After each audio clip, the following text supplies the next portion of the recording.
I've seen you do that. Oh, I wish I always remembered to do that. Okay, I need my glasses. Yeah, so it's going to be a good show. Yeah, Thank everything you. looks okay with the cameras and everything? Yeah, great. Thank you. I'll see you at 6:30. All right, cheers. Thanks.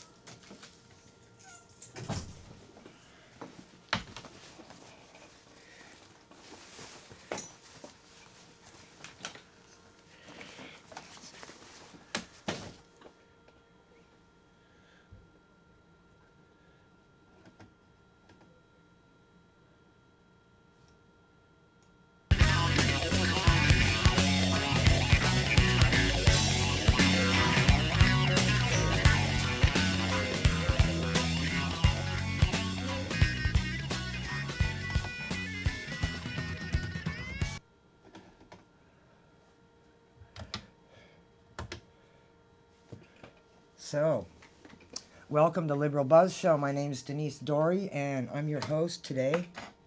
I'm going to be talking about Prop 64 and how it's going to put more people in jail than are in jail now for pot.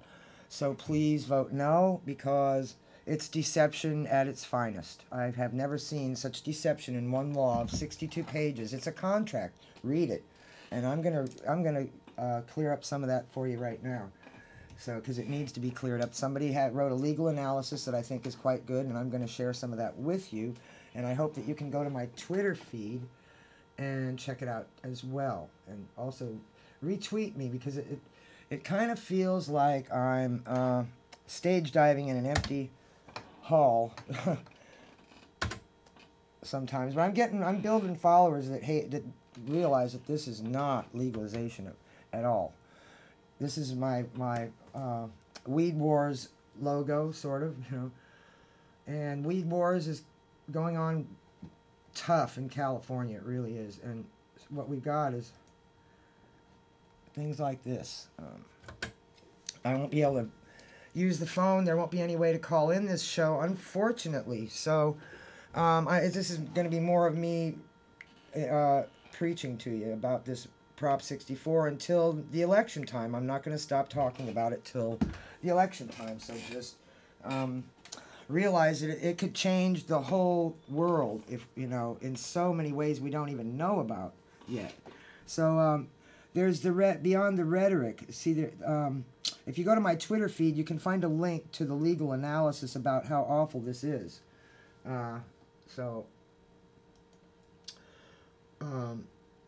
And Jane Kim, by the way, is against Prop 64, so that's why I support her. A lot of them just haven't bothered to read. She listens to us, so it's good.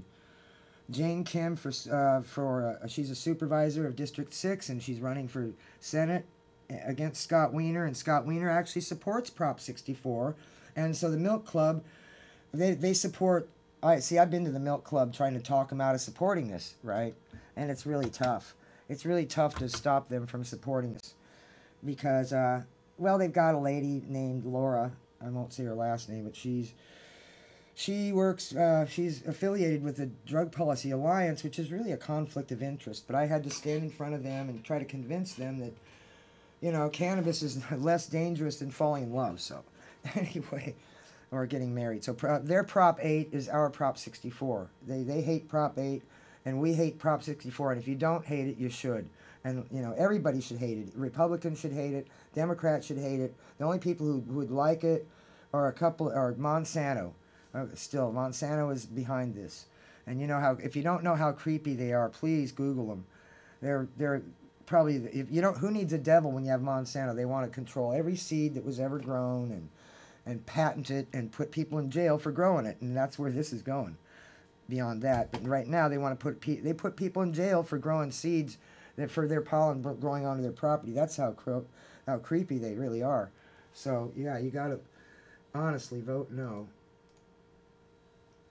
because it's not real legalization, people. It really isn't. It just is a scam. Now we'll talk about it. Now, proponents of the Adult Use of Marijuana Act have been fueling their campaign with buzzwords every progressive voter wants to hear, saying the initiative would end the drug war, free up cops and courts to focus on true crime, and even let imprisoned pot POWs go free.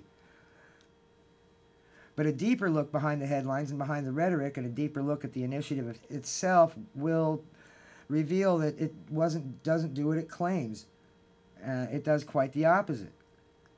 The proponents are operating under the assumption that Californians will simply not take the time to read the initiative. So you've got, and even reading it is very confusing. So, but it takes a lawyer to realize it's a scam.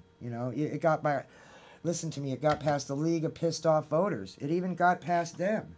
The League of Pissed Off Voters voted yes, and I sent them a legal analysis. We're hoping that they revisit that vote or rescind the vote, because it's going to be on all the ballot, all the voter slates, pamphlets that you pass out during election. You vote yes on 64, and I'm not passing that stuff out. I'm not passing any of it out. They can keep it.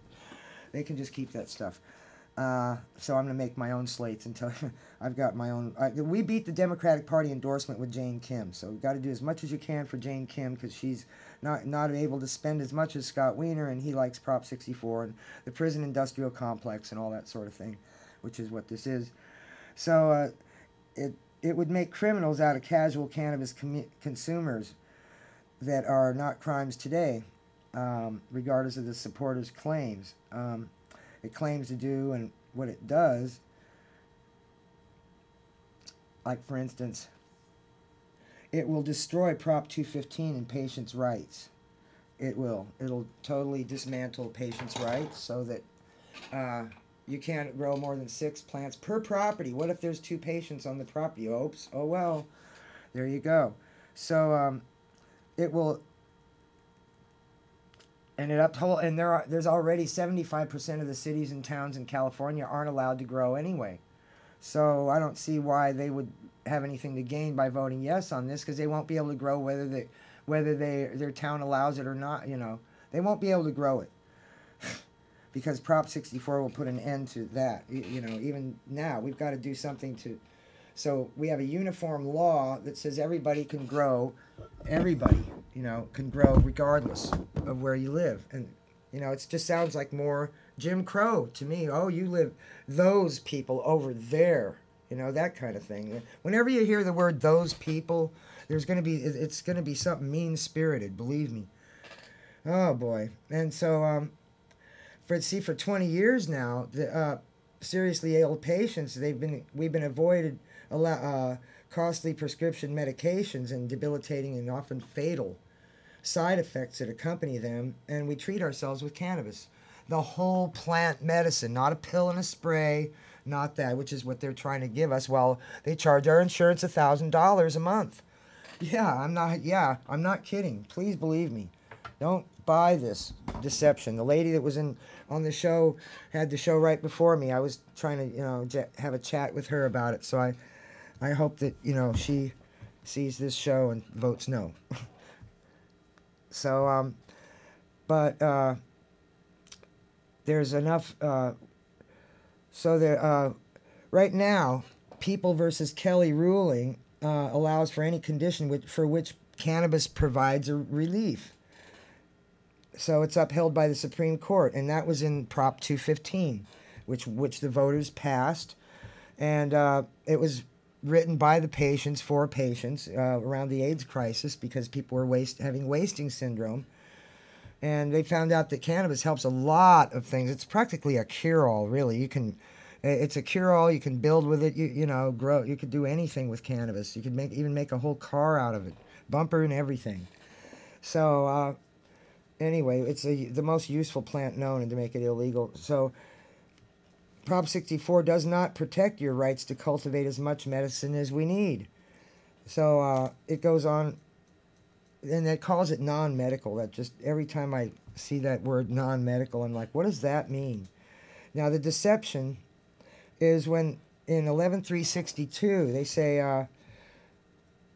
it shall be in nothing in 11.362.1 shall be construed or interpreted to amend, repeal, affect, restrict, or preempt laws pertaining to the Compassionate Use Act of 1996. But they're wrong, because actually it's a blanket exemption for patients. It looks like, but it's not, because you go to 11.362, 11.2, because that was 11.362 before that. Personal cultivation of marijuana under paragraph 3 is subject to the following restrictions. A person shall plant, cultivate, harvest, dry, or process plants in accordance with local ordinances. See, so local ordinances are already banning it. So how is that going to change that? It's deception.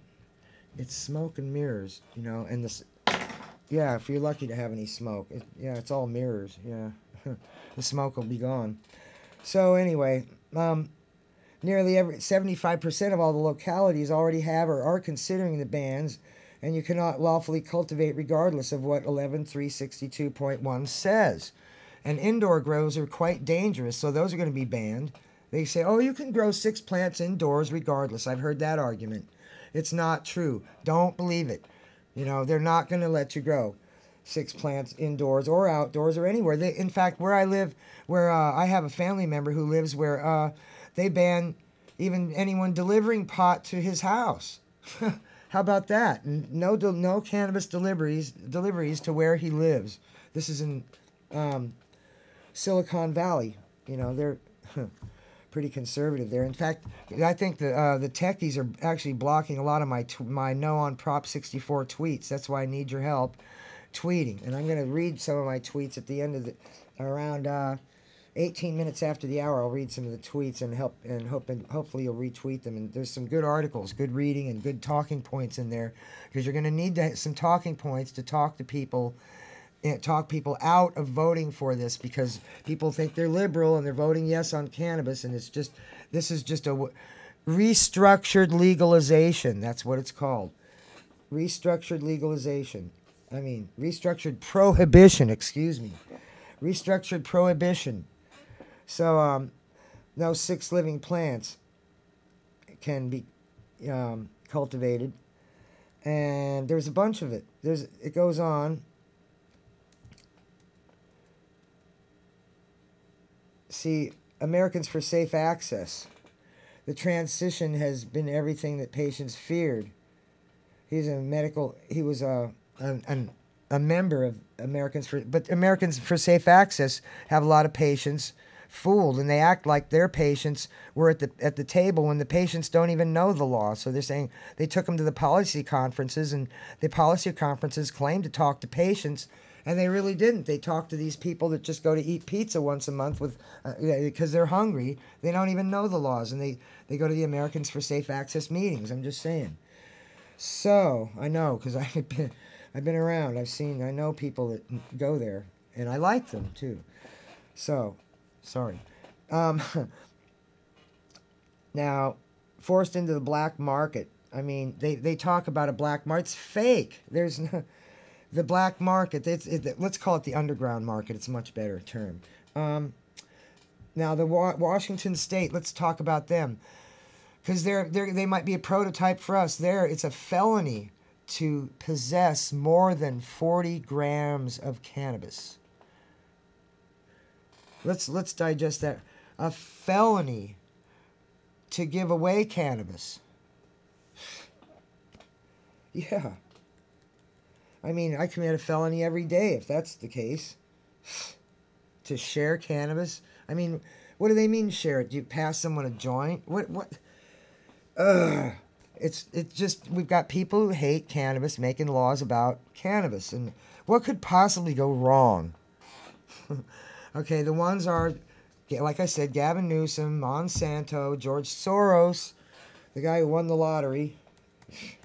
Isn't he from another country somewhere? I don't know. I wish you could call in, so I could have a call-in guest, but that's cool. It's only a 20-minute show. Okay, so the sad narrative is it's if Prop 64 passes, regardless of the false narratives put out by supporters, Prop 64 will replace, repeal, and supersede Prop 215. It's a voter initiative. And they don't like Prop 215 because too many people are feeling better and not taking as many of their drugs, and they're seeing that they're losing market share. So I've got some, these are talking points that they'll hand you. You probably, if you go to if you go anywhere where cannabis conferences or even dispensaries might even have this chart. It's a chart of, unfortunately, I won't share it on my social media because I don't want people seeing this garbage.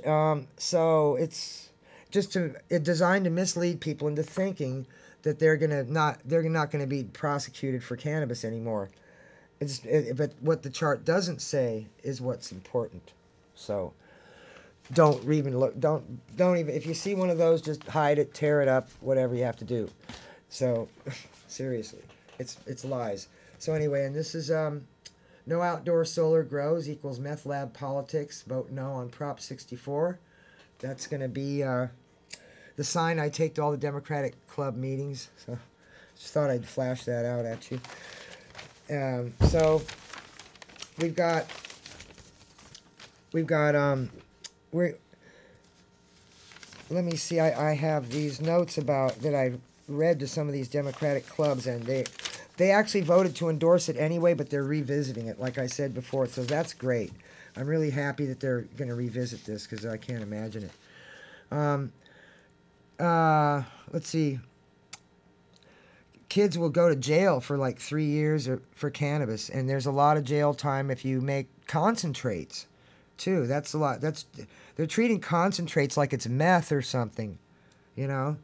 It's like it's a meth lab, you know.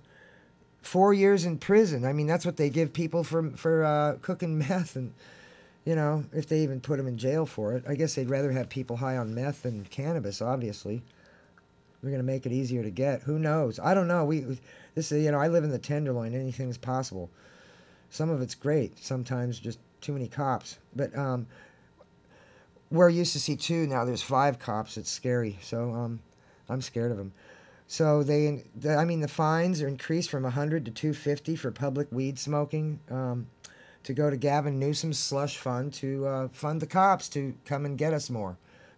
You know, if you want to grow indoors, you have to get a permit, and then that's a permit for them to come in your house, isn't it? So how is that legalization? And 28 grams, 0.5, anything over is, like I've said, it's just crazy.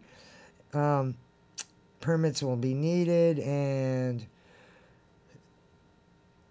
yeah, if you can get a doctor's letter, that's another thing. Doctors aren't going to want to write letters for this. They're not going to want to put themselves in jeopardy because it won't be doctor-patient confidentiality. There's going to be a quota on how many letters they can write.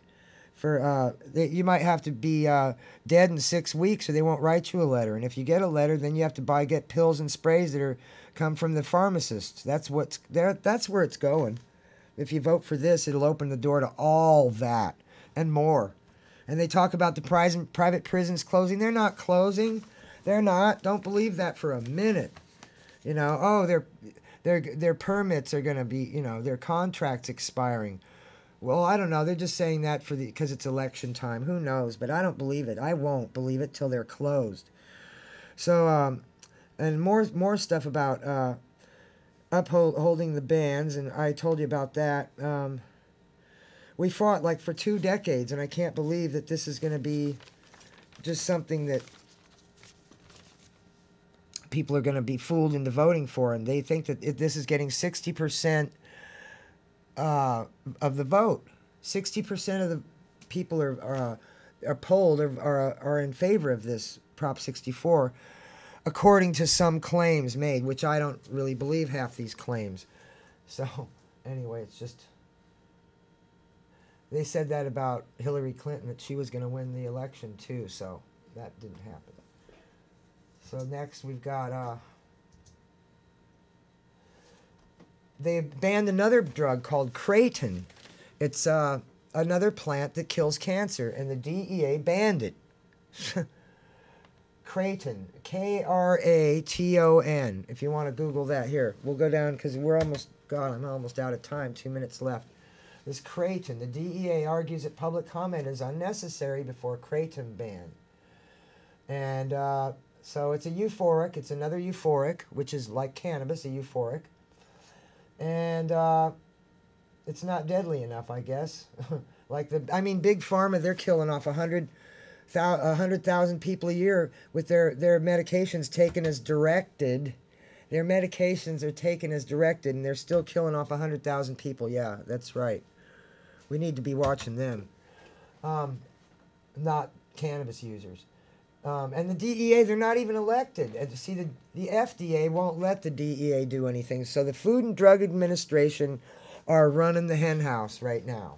You know, the food and drug and the drug companies, because even though you give money to charity, these corporations that are private decide who gets the money to research whatever ailment they want to research, like erectile dysfunction rather than Lyme disease. This is what I'm saying. This is how screwed up this is. So I've got to... Now, it's a hostile takeover in places in Salem, Oregon. Now, I'm just going to the little potato chip stories, you know, little tiny stories that you can look into more if you go to Denise Dory on Twitter. And now the DEA wasn't elected, you know. So and Monsanto, they're just... Now, here we go. Becoming lobbyists for... here. Half of U.S. representatives and 1/3 of senators convert their public service into personal profit by becoming lobbyists for the same firms that lobbied them while they were in office and offered them jobs with 5 times the salary. So, follow the money. Now, go to this one. This is the one. This is the tweet I want you to see. Progressives against Prop64 analysis and talking points. Please read that, because it'll tell you. Can show it to people and share that. Share. Now, here we go. Potency in pot will be regulated. They're going to make pot into a GMO. That's right, a GMO with hardly any potency, with weak potency, a GMO. Is that really what you want? Really? Now, I urge you to... now, I wrapped up that part of the show. I urge you to vote. The announcements are, urge you to vote for Jane Kim. Work for her campaign. She's not in favor of Prop 64. And also watch Psychic Frank's show. It's Thursday at 5 p.m. Next Thursday, that is.